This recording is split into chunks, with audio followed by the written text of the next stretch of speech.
कक्षा 10 विज्ञान। आज अगला चैप्टर पढ़ा जाएगा विद्युत धारा के चुंबकीय प्रभाव। ठीक है, अब जी चलेगा अगला चैप्टर। तो इसमें सबसे पहले ये देखें कि विद्युत धारा के चुंबकीय क्या प्रभाव पड़ता है। तो इसके लिए एक जो है कागज लिया गया है, ABCD एक कागज है, और इसमें जो है चौकोर कागज लिया गया। इसमें एक तार है, यहाँ पर जो है एक तार दिखाया गया है। तो इनके बीच जो है इस तार को क्या किया गया है, इसके लंबवत रखा गया है। तार की ये हमारा जो है लंबवत रखा गया है। अब विद्युत पर्पस जो है यही एक्स वाई के बीच में, इसमें एक रेजिस्टेंस है, अमीटर है, बैटरी है, कुंजी है। तो करते क्या, इसमें एक जो है यहाँ पर एक चुंबकीय सुई रखते हैं। ठीक है, अब विद्युत धारा प्रभावित नहीं करते हैं, तब देखते क्या प्रभाव पड़ता है। तो जब देखते हैं कि मतलब विद्युत ये चुंबकीय सुई रखते हैं तो विद्युत धारा पर कोई प्रभाव नहीं पड़ता है। अब क्या करते हैं, अब प्लग लगा देते हैं कुंजी में। तो ये जब प्लग लगाएंगे तो क्या होगा, इस तार में जो है विद्युत धारा प्रवाहित होने लगती है। ठीक है, विद्युत धारा प्रवाहित, तो अब देखेंगे उस समय देखेंगे जब विद्युत धारा प्रवाहित करते हैं, ये चुंबकीय सुई का जो सुई है ये क्या होगा, विक्षेपित हो जाती है। तो इसका अर्थ यही होगा कि जब जो है तार में विद्युत धारा प्रवाहित की जाती है तो इसके अगल बगल जो है, इसके आसपास जो है चुंबकीय क्षेत्र उत्पन्न हो जाता है।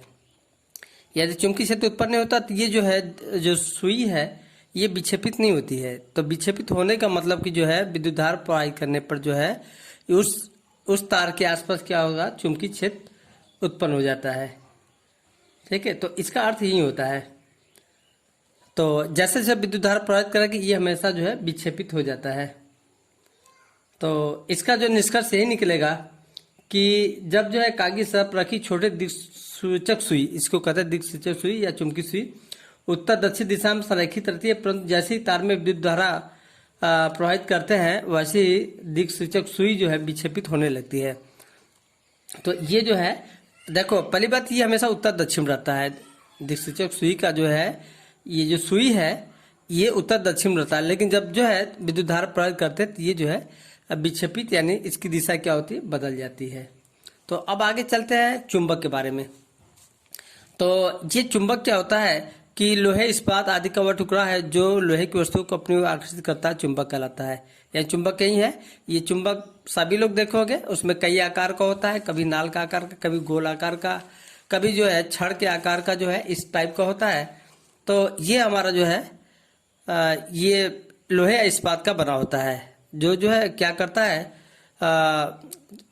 छोटे छोटे लोहे की छोटे छोटे वस्तुओं को या टुकड़ों को जो है अपनी ओर आकर्षित करता है। ये दो प्रकार से होता है, एक होता है प्राकृतिक चुंबक, एक कृत्रिम चुंबक। तो प्राकृतिक चुंबक में क्या होता है, ये प्रकृति में मिलता है। ठीक है, ये खुदाई में एक लौह अयस्क होता है, उसकी खुदाई में जो है जब खुदाई करते हैं तो लौह अयस्क जो है वो मैग्नेटाइट कहलाता है। तो जो अयस्क होता है वो मैग्नेटाइट होता है, उसमें आयरन की मात्रा भी पाई जाती है। और वो क्या करता है, उसमें जो है लोहे के छोटे छोटे टुकड़ों को आकर्षित करने का गुण होता है, लेकिन बहुत जो है हल्का होता है। तो वही इसका डिफिनेशन दिया गया है। पृथ्वी में लोहे का एक अयस्क मैग्नेटाइट, जिसका जो फार्मूला है Fe3O4 यानी ये आयरन इसमें होता है, पाया गया, जिसमें लोहे के छोटे छोटे टुकड़ों को अपनी ओर आकर्षित करने का गुण था। इस अयस्क के प्रकृति में स्वतंत्र रूप से पाए जाने का इसे प्राकृतिक चुंबक कहते हैं। ये जो है प्रकृति में पाया जाता है, खुदाई के दौरान पाया जाता है, जहाँ मैग्नेटाइट पाया जाता है उसमें जो है चुंबक का गुण पाया जाता है और वो हल्का होता है। और दूसरा क्या होता है, कृत्रिम चुंबक। तो कृत्रिम चुंबक जो है ये कृत्रिम विधियों द्वारा बनाए गए चुंबकों को कृत्रिम चुंबक कहते हैं। इसमें क्या करते हैं ना, कृत्रिम चुंबक जो है अपने अवस्था अनुसार जो है उसका आकार हम बनाते हैं, जिस आकार की हमें जरूरत है उस आकार, जैसे माइक्रोफोन में लगता है और लाउड स्पीकर में लगता है, विद्युत मोटर में लगता है, तमाम जगह है। तो जहाँ जैसे लगता है उसके अनुसार जो है हम इस चुंबक का जो निर्माण करते हैं। साधारणतः ये लोहे, कोबाल्ट, इस्पात के बनाए जाते हैं। ठीक है, अवस्था अनुसार जो है छड़ चुंबक, नाल चुंबक, चुंबकीय सुई आदि इस तरीके का वो हम बना लेते हैं अपने अनुसार। तो ये हमारा कहलाता है कृत्रिम चुंबक, जो कृत्रिम विधियों द्वारा जो है अपनी सुविधा के अनुसार बनाया जाता है। इसके बाद चुंबक का गुण क्या होता है। तो चुंबक का गुण पहला ये है, चुंबक लोहे को अपनी ओर आकर्षित करता है। चुंबक के इस गुण को चुंबकत्व कहते हैं। ठीक है, चुंबक क्या होता है, लोहे के छोटे छोटे टुकड़ों को क्या करता है, अपनी ओर आकर्षित करता है। इस गुण को जो है चुंबकत्व कहते हैं। ये हमारा जो है चुंबकत्व कहलाता है। अब आगे देखते हैं, दूसरा है चुंबक को समतापूर्वक लटका देने पर इसका एक सिरा सदैव उत्तर की ओर, दूसरा सिरा सदैव क्या होता है, दक्षिण की ओर होता है। यानी जैसे छड़ चुंबक उसको लटका देंगे या किसी भी तरीके का है, गोल भी है चुंबक है, गोले आकार का, रिंग आकार का, उसको भी लटका देंगे तो ये देखिए कि हमेशा उत्तर दक्षिण दिशा में ठहरता है हमेशा। तो उत्तरी जो उत्तर में जिसका जो सिरा जो उत्तर की तरफ होता है उसको उत्तरी ध्रुव कहलाता है। यानी जैसे ये हमारा नॉर्थ ध्रुव कहलाता है। जो सिरा जो दक्षिण ध्रुव में होगा उसको हम क्या कहते हैं, दक्षिण ध्रुव कहते हैं। तो ये हमारा जो है इसका खासियत होता है, इसका गुण होता है कि हमेशा जो है उत्तर दक्षिण दिशा में ही ठहरता है। यदि धागे से लटका के बांध दिया जाए तो हमेशा क्या होगा, एक सिरा उत्तर होगा, एक सिरा क्या होगा, दक्षिण होगा। तो उत्तरी सिरा को उत्तरी ध्रुव और दक्षिण सिरा को जो है दक्षिण ध्रुव कहते हैं। और तीसरा होता है दो चुंबकों को दो विजातीय ध्रुव अथवा उत्तरी और दक्षिण ध्रुव सदैव एक दूसरे के आकर्षित दो सजातीय ध्रुव सदैव एक दूसरे को प्रतिकर्षित करते हैं। इसका कहने का अर्थ है कि यदि दो चुंबक ले, ठीक है, एक और यदि हम चुंबक ले तो जैसे इसका जो है नॉर्थ, इसके नॉर्थ, दो चुंबक है, दोनों का जो है नॉर्थ और नॉर्थ उस पर लिखा रहता है कि उत्तरी ध्रुव से मिलाएंगे तो वो देखोगे जल्दी मिलेगा नहीं, वो क्या करता है, प्रतिकर्षित करता है। वही हमारा जो है सजातीय ध्रुव होता है। यानी एक ही ध्रुव जो है दोनों का नॉर्थ और नॉर्थ दोनों को मिला दिया जाए तो मिलेगा नहीं, हमेशा एक दूसरे के क्या करता है, दूर जो है हटाता है। और वहीं एक चुंबक का उत्तरी ध्रुव दूसरे का दक्षिण सिरा जो है दक्षिण ध्रुव जो मिलाया जाए तो वे क्या करते हैं, दोनों एक दूसरे को जो है आकर्षित कर लेते हैं। ठीक, इसमें यही खासियत होती है, सजातीय ध्रुव एक दूसरे को प्रतिकर्षित करते हैं और विजातीय ध्रुव एक दूसरे को क्या करते हैं, आकर्षित करते हैं। अर्थात उत्तरी ध्रुव उत्तरी और उत्तरी ध्रुव दोनों चुंबक का मिला दिया जाए तो वो दूसरे को क्या कर प्रतिकर्षित करते हैं। एक का उत्तरी सिरा दूसरे का दक्षिण सिरा मिलाएंगे तो एक दूसरे को क्या करेंगे, आकर्षित कर लेंगे। ये हमारा जो है तीसरा गुण होता है। चौथा है एक अकेले चुंबक ध्रुव का कोई अस्तित्व नहीं होता, अर्थात यदि चुंबक तोड़ दिया जाए तो उसके पुनः दो ही ध्रुव होंगे।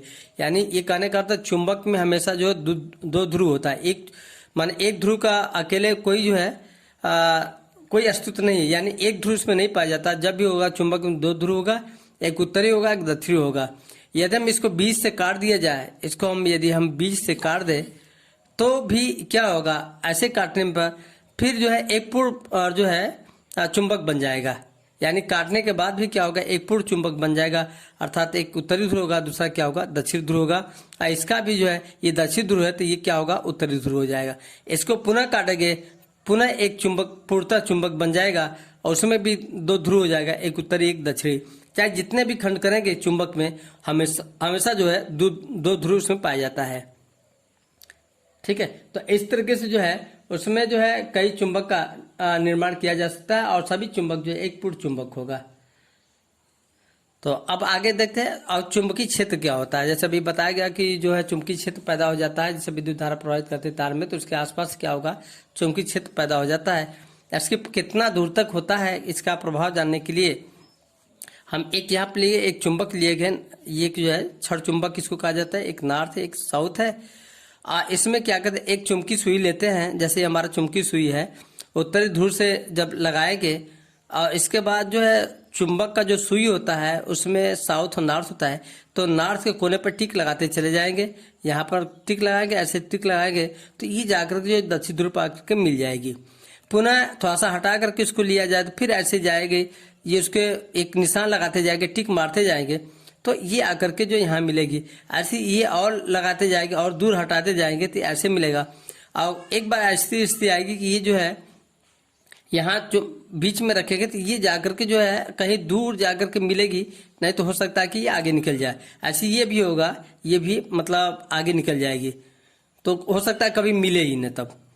तो ये हमारा इसका अर्थ यही होता है ना कि जहाँ तक जाता है, जहाँ तक घूम कर आता है वहाँ तो उसके चुंबकीय क्षेत्र का प्रभाव रहता है। जैसे ये है, ये एरिया जो है एक करोड़ रेखा है, ये रेखा जहाँ तक जाएगी वहाँ तक इसका असर जो रहेगा, ये चुंबकीय क्षेत्र का प्रभाव। इसके मध्य में देखेंगे ये हमारा जो है इसके मध्य में यहाँ पर चुंबकीय प्रभाव नहीं पड़ता है। यहाँ पर जो है चुंबकीय सुई रखा जाए तो सीधे जो है वो निकल जाएगी और इधर भी ये निकल जाएगी।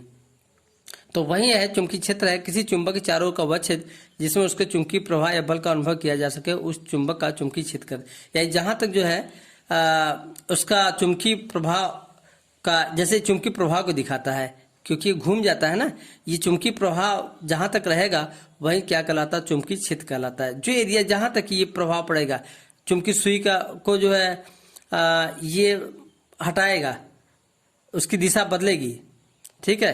तो चुंबकीय सुई जहां तक जो है वो डिस्टर्ब होगी, वहां तक जो है उसका चुंबकीय क्षेत्र को दर्शाता है।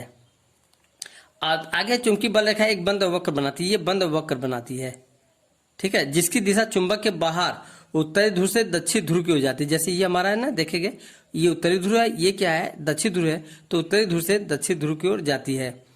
इसके बाद क्या होता है ना, इसके अंदर की ओर, इसके अंदर की ओर क्या होगा, दक्षिण, ये है दक्षिण ध्रुव से उत्तरी ध्रुव की होता है। इसके अंदर जो है, जो यहाँ पर वक्र रेखा होगा वो अंदर दक्षिण ध्रुव से उत्तरी ध्रुव की होगा, यानी बाहर जो है उत्तरी ध्रुव से दक्षिण ध्रुव की ओर, और चुंबक के अंदर जो है दक्षिण ध्रुव से जो है ये उत्तरी ध्रुव की ओर होता है, ठीक है। तो आज इतना है, शेष अगले दिन।